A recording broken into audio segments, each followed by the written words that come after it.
Muy bien, vamos a hablar, a reflexionar en esta segunda parte del programa sobre economía política junto al economista de la Fundación Sol, Santiago Roselot. Santiago, bienvenido a este Living Ciudadano. Muchas gracias, Freddy, y muchas gracias también a todo el equipo. Economista de la Universidad de Chile y además especialista en temas laborales, ¿verdad, Santiago? Claro, sí, es lo que me he dedicado más que nada en mi carrera y lo que me especializo sobre todo ahora en la Fundación.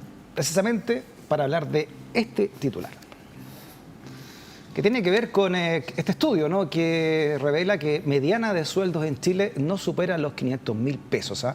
De acuerdo al informe de salarios al límite de exposición salarial en Chile, el umbral máximo de los salarios alcanzados por la mitad de los trabajadores y trabajadoras asciende a 500.000 líquidos mensuales en el caso de los hombres e incluso es menor en el caso de las mujeres, 450.000 líquidos. Impresionante, ¿eh?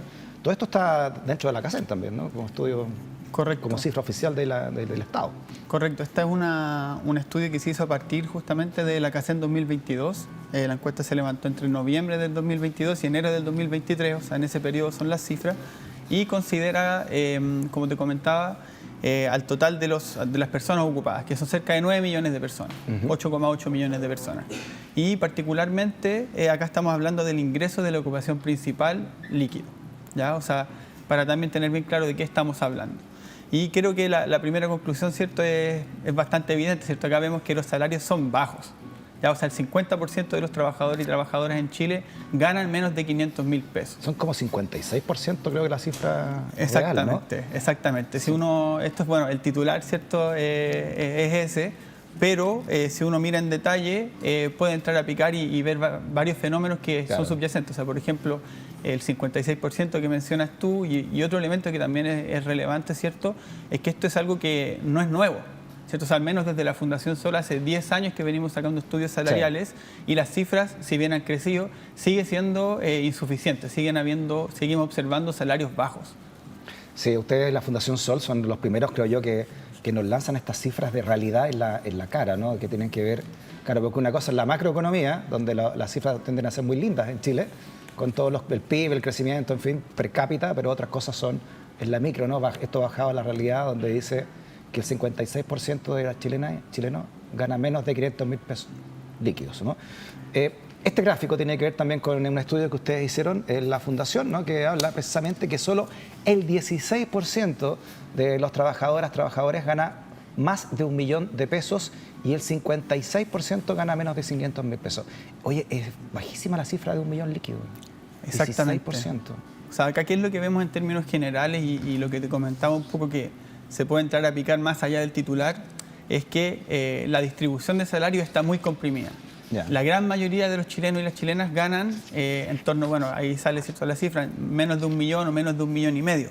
Y hay casos que son dramáticos. O sea, vemos que hay un 22% de las personas que ganan menos de 350.000 pesos líquidos.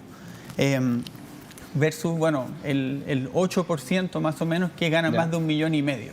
Y ahí igual también... casi un cuarto, disculpa, casi un cuarto de las personas en Chile entonces ganan esa cifra tan baja, ¿no? Sí. Menos de 350 líquidos. Exactamente, exactamente. Y en el 8% superior están las personas que ganan 1,5 millones líquido, y así como también están los súper ricos, ¿cierto?, los Lux y los Angelini, y es un grupo donde se ve mucho más amplitud. Ahí es donde se empiezan a disparar los salarios y los ingresos. Claro, y ahí eso señala que Chile es uno de los países que, salvo un par de países africanos, es el país donde más se concentra la riqueza. El 1% de chilenos tiene más del 50% de la riqueza en Chile. Exactamente. Esa es la concentración, que es la otra cara de la moneda, ¿no?, de estos gráficos. Exactamente. Y eso igual es súper relevante al momento de entender cómo es que se forman los salarios en Chile, ¿ya? Porque tenemos a esta masa trabajadora que gana salarios bajos, ¿cierto?, y que sale a ofrecer su fuerza de trabajo. Y por otro lado tenemos a quienes contratan esa fuerza de trabajo. Y ahí, ¿qué es lo que se puede observar principalmente? Que hay una asimetría de poder muy importante. Es decir, hay que ponerle ojo a cómo se están formando los salarios en Chile, cuáles son los mecanismos de formación de salarios, y eso se concreta en un modelo de relaciones laborales, ¿cierto?, donde particularmente vemos que hay muchos sindicatos, pero con muy pocas personas, y hay muy pocas personas que negocian colectivamente. Ya es decir, la mayoría de las personas en Chile negocian individualmente y así la asimetría de poder que te comentaba se agudiza. Claro, porque claro, ahí está el gran triunfo de esto es que en Chile no solamente los sindicatos cuando logran un avenimiento con la empresa tienen eso, logran ese avenimiento, ¿no? Sino que se le entrega a todo el mundo, no hay titularidad sindical en el fondo. Claro, o sea, eso es algo que se negocia en cada una de los procesos en realidad, ¿cierto? O sea, eso es lo que se llama la extensión de beneficio. Exacto. Pero más allá de eso, nosotros vemos que en la práctica muy pocas personas negocian colectivamente, cerca del 7%. Perfecto. Veamos el siguiente gráfico también de la Fundación Sol, que tiene que ver con que el 20% entonces de los hogares de mayores ingresos en Chile gana más que lo que gasta acá. La pregunta de fondo aquí también, que venía con el gráfico anterior y es cómo viven las personas, ¿no? Cómo viven los hogares que están con ese nivel de sueldo en un país donde prácticamente todo se paga. Exactamente, esto es como la contracara, ¿cierto? Por un lado tenemos los ingresos de las personas que ya vemos que a priori nos parecen bajos, pero también hay instrumentos que miden el gasto de los hogares. En este caso, este es un gráfico que elaboró la Fundación en base a la 9ª encuesta de presupuestos familiares, que es una encuesta que levanta el Instituto Nacional de Estadísticas y que salió a fines del año pasado los resultados de su última versión. Y ahí vemos que si uno divide el total de hogares, ¿cierto?, en grupos de 20%, ¿cierto?, en 5 grupos iguales. Los quintiles. En los quintiles, exactamente.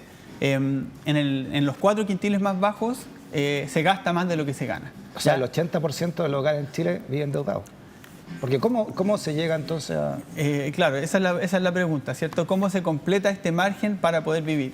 Y es parte del modelo chileno, ¿cierto? Y ahí justamente lo que se ve son altos niveles de endeudamiento y a diferencia de otros países que, por ejemplo, también pueden presentar, donde existe la deuda, acá no estamos hablando de créditos hipotecarios o créditos para invertir en algún elemento productivo, sino que créditos de consumo. ¿Cierto? Créditos para poder consumir y llegar a fin de mes, como se dice, ¿cierto?, coloquialmente. Ya, o sea, esto es un escenario feliz para la banca o para las instituciones financieras que se dedican al préstamo. Exactamente. Que acá en Chile lo que vemos también es que hay grupos muy poderosos que controlan no solamente la banca, sino que también las empresas. Entonces, a la vez que pagan bajos salarios, entregan los préstamos para cubrir esta brecha en el costo de vida. Claro, y se produce un círculo virtuoso, entre comillas, ¿no?, con las AFP, con los grandes grupos económicos, los dineros que se mueven, el poder político, ¿no?, las personas que defienden estos modelos, en fin, ¿no? Exactamente, virtuoso para ellos, claro, y vicioso para... Por eso te digo, entre comillas, virtuoso, sí, para este sistema, ¿no? Exactamente. Veamos otro gráfico también que trae la Fundación Sol, Santiago, que es el siguiente. Sí, claro. ¿Cómo se explica este gráfico, ¿no? El valor de la línea de pobreza y de la línea de pobreza extrema, pues, número de integrantes del hogar, esto de febrero, no es reciente, de este año. Sí, esta es la última versión de la línea de la pobreza. Disculpa, esto de la CEPAL con el INE. Claro, es la CEPAL con el INE y lo publica el Ministerio de Desarrollo Social. Ya, o sea, esta es una línea que determina el Estado, básicamente con estos insumos que son más técnicos. ¿Y qué es lo que quiere decir o cómo se construye? Aquí lo que se mide es el valor de consumir 2.000 calorías al día. Ya, o sea, este es un estándar muy mínimo. El valor de consumir 2.000 calorías al día y cubrir además ciertos servicios básicos. Y ahí se ve, por ejemplo, por número de personas en el hogar. Entonces, para una persona, 2 personas, 3 personas, 4 personas, etc. Y si nosotros vemos en Chile, el promedio de los hogares tienen entre 3 y 4 personas, ¿ya? Donde la línea de la pobreza es 495.000 y 606.000 respectivamente. Ya. Entonces, si nosotros mezclamos este dato con la cifra que estábamos viendo o con, por ejemplo, el salario mínimo, vemos que en el mejor de los casos, el 55% de los chilenos y chilenas con su ingreso principal logra cubrir este estándar mínimo que es la línea de la pobreza si es que su hogar tiene 3 personas, ¿cierto? Entendiendo que en un hogar puede ser una persona que sale a trabajar, una persona que se dedica a cuidados, una persona que puede ser un niño o una niña, las distintas conformaciones que pueden tener un hogar, pero nosotros creemos que es relevante que un ingreso, y eso me lleva a una pregunta de fondo, ¿cierto?, que es cuál es el valor que le estamos dando al trabajo, sí, pero nuestra postura, ¿cierto?, es que el ingreso tiene que permitir al menos un ingreso para sacar a un hogar de la línea de la pobreza. ¿Cuál es la diferencia por sexo que hay en cuanto al ingreso en Chile hoy, ¿no? Porque estábamos hablando de que la mediana de las mujeres es 450.000 y los hombres 500.000. Exactamente. Y ahí, bueno, hay una serie de elementos que castigan a la mujer en los mercados laborales, ¿cierto? No solamente en cuanto a lo salarial, sino que el tipo de trabajo que hacen. Hay sectores que son más feminizados y menos feminizados y que también tienen diferencias salariales y diferencias en la calidad del empleo. Lo mismo se ve, ¿cierto?, en las pensiones, donde las mujeres, como participan menos de los mercados laborales, cotizan menos y a la vez eso se ve reflejado en su pensión, que finalmente es menor que los hombres. Y así, bueno, en este mismo sentido, hay varios cruces que son bien interesantes que se pueden mirar más en detalle con respecto a la distribución de los salarios. ¿Ya? Por ejemplo, la agricultura es de las ramas que presenta los salarios más bajos de la economía. Y es un sector esencial, ¿cierto?, ya que nos provee de alimentos. El comercio es otro de los sectores que presenta los valores más bajos y es el sector que genera más empleo. Cerca del 18% del empleo. La está en agricultura y el sector. comercio son sectores de bajo empleo. De bajo ingreso. De bajo ingreso. De bajo ingreso. Y en contraposición, ¿cierto?, está la minería, que vendría siendo donde se ven los salarios más altos. Ya. Y bueno, también es otro debate, ¿cierto? Pero la minería también es para quien se genera esa riqueza, ese valor, a dónde se está yendo. También ustedes dicen acá que los salarios más bajos se encuentran también en categorías de servicios domésticos y también el trabajo por cuenta propia adicionalmente, ¿no? Claro, eso también se ve que son, bueno, quizás el trabajo por cuenta propia de por sí es un sector que emplea a muchas personas y que efectivamente muestra salarios más bajos. Entonces eso también es una problemática que es bien delicada. Y el servicio doméstico, si bien no representa una proporción tan grande del empleo, vendría siendo de los sectores más precarizados de la economía en términos no solamente de salarios, sino que de calidad del empleo en general. Ya. Oye, tampoco se ve muy bueno tampoco esto en el sector privado, ¿no? Señala esto que el 70% del sector privado gana menos de 700.000 pesos. Exactamente. Y ahí, bueno, eso también es una mirada interesante dentro del debate, ¿cierto? Se ha dicho en la prensa, ¿cierto?, hay personas del empresariado que han planteado que la informalidad no se debe a que se paguen bajos salarios en el sector privado, ¿cierto? Que hay empresas que ofrecen buenas condiciones, etcétera. Pero si nosotros miramos en detalle, vemos, como dices tú, que el 50% del sector privado gana menos de 700.000 pesos. Y no solamente eso, si nosotros miramos los grandes grupos económicos, la diferencia no varía mucho, ¿cierto? Los grandes grupos, o sea, en las grandes empresas también se pagan bajos salarios, que quizás son un poco mejores. Sí. Entonces, eso nos lleva a la pregunta, ¿cierto?, de esto es un tema de distribuir mejor los recursos. Nosotros creemos que hay dinero, ¿cierto? Hay recursos y lo importante es distribuirlos. Y por eso es que creemos... O sea, tenemos un buen PIB per cápita en Chile. Hay un buen PIB, hay grandes grupos económicos, hay grandes fortunas. Lo importante es cómo se distribuye. Y aquí hago la diferencia entre la distribución y la redistribución. La distribución vendría siendo cómo se reparte esa plata dentro del mercado laboral, es decir, que se paguen mejores salarios, efectivamente. La redistribución ya vendría a ser el rol que puede cumplir el Estado, a través de bonos, a través de, por ejemplo, la pensión, la PGU, a través del sistema tributario en general. Claro, que es lo que se está discutiendo largamente en el Congreso, ¿no? Y ahí también se ve la mirada ideológica al respecto. Exactamente. Cuando se habla de cobrar o no cobrar, por ejemplo, más impuestos a la riqueza o a las personas que más posean en Chile, dinero, ¿no? Exactamente. Nosotros creemos que más allá de eso, de todo ese debate del rol que puede tener el Estado, es fundamental cambiar la estructura del modelo de relaciones laborales en Chile. Y nosotros tenemos, en efecto, propuestas concretas que creemos que pueden avanzar hacia eso, ¿cierto? O sea, la negociación colectiva no puede ser solamente a nivel de empresa. Ya no puede ser que solamente los sindicatos negocien con su empleador. Lo que pasaba incluso en Chile antes de la dictadura y pasa en muchos países del mundo y de la región es que se negocia a nivel de sector económico. O sea, en el ejemplo de los trabajadores y trabajadoras agrícolas, que todo el sector agrícola... Eso se llama ramal, por rama. Exacto, negociación colectiva ramal. Eso lo proponía el primer proyecto constitucional, el que se rechazó ampliamente. Exactamente, ¿no? Exactamente. Y eso, ¿qué es lo que genera? Que grupos que pueden tener quizás más poder puedan extender esos beneficios al grueso de los trabajadores. Entonces, lo que ocurre en las grandes economías de la OCDE, que, por ejemplo, no sé, los automotrices pueden negociar completamente. Alemania es un ejemplo de eso, ¿cierto? Que son justamente los países que lideran la OCDE o que muchas veces se ven como un ejemplo a seguir.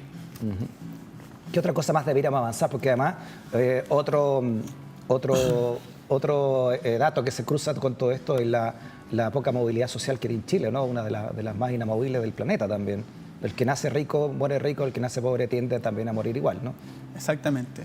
Ahí, bueno, con respecto a ese punto en particular está el tema del sistema educativo, ¿cierto? Donde hay un sistema educativo que tiene incentivos al lucro, donde se crean carreras que no tienen salida laboral y que es lo que vemos hoy en día, subempleo profesional, que es un fenómeno que quiere decir que personas están trabajando, pero están trabajando en empleos menos calificados que sus estudios, etc. Santiago, por último, veíamos entonces uno de tus gráficos que dice que el 80% de los hogares hoy se están teniendo que endeudar de alguna manera para subsistir. ¿Cuál sería sé que es difícil sacar una cifra de esto, pero ¿cuál sería más o menos lo que debiera tener un hogar, ganar un hogar en el Chile de hoy para poder vivir tranquilamente o no tener que endeudarse para cosas como alimentación, ¿no? Las primordiales, educación, salud, vestimenta? Claro, hoy lo que muestra la encuesta, la novena encuesta de presupuestos familiares, ¿cierto?, es que los hogares gastan en promedio 1.400.000 pesos. ¿Ya? Eso gasta el hogar promedio en Chile. ¿Un hogar de 4 personas más o menos promedio? Sí, entre 3 y 4 personas es el hogar promedio. Ya, perfecto. Entonces esa vendría siendo la cifra. Ahora, eso tampoco te asegura el buen vivir, ¿cierto? Eso quiere decir, eso es lo que se gasta efectivamente para cubrir con el costo de la vida que ha aumentado bastante en los últimos años, ¿cierto? Con la inflación durante la pandemia y pospandemia. Lo que cuestan los arriendos. Lo que cuestan los arriendos. Ni hablar de comprarse una casa. Digamos. Imposible comprarse una casa y también los servicios, muchos servicios y derechos sociales que están privatizados. Salud, educación, ¿cierto? Hoy acá en Chile se tienen que pagar. Y todo eso, ¿cierto?, es lo que configura ese monto. Muy bien, temas de reflexión que día a día los expertos, los profesionales de la Fundación Sol también nos entregan para ir pensando nuestro país. Ahí está la página de la Fundación Sol Santiago, ¿no? Hay maneras también de ayudar a ustedes para seguir adelante con estas tareas. Sí, claro, si les parece interesante nuestro trabajo, ahí pueden entrar y pinchar en la pestaña que dice donar y nosotros recibimos donaciones ciudadanas, ¿cierto? No recibimos donaciones de ningún gran grupo económico ni nada, nos mantenemos en nuestra autonomía, pero que sí significan un aporte muy importante para nosotros, entonces se agradece profundamente. Claro, provocan este debate precisamente que queremos en las casas y en los hogares de Chile. Exactamente. Muchas gracias, Santiago, por haber venido. Un abrazo grande también a la Fundación Sola. Muchas gracias, Freddy. También gracias por la sintonía y por ser parte de esta comunidad del pensamiento desde Vía X. Hasta la próxima. Chao, chao.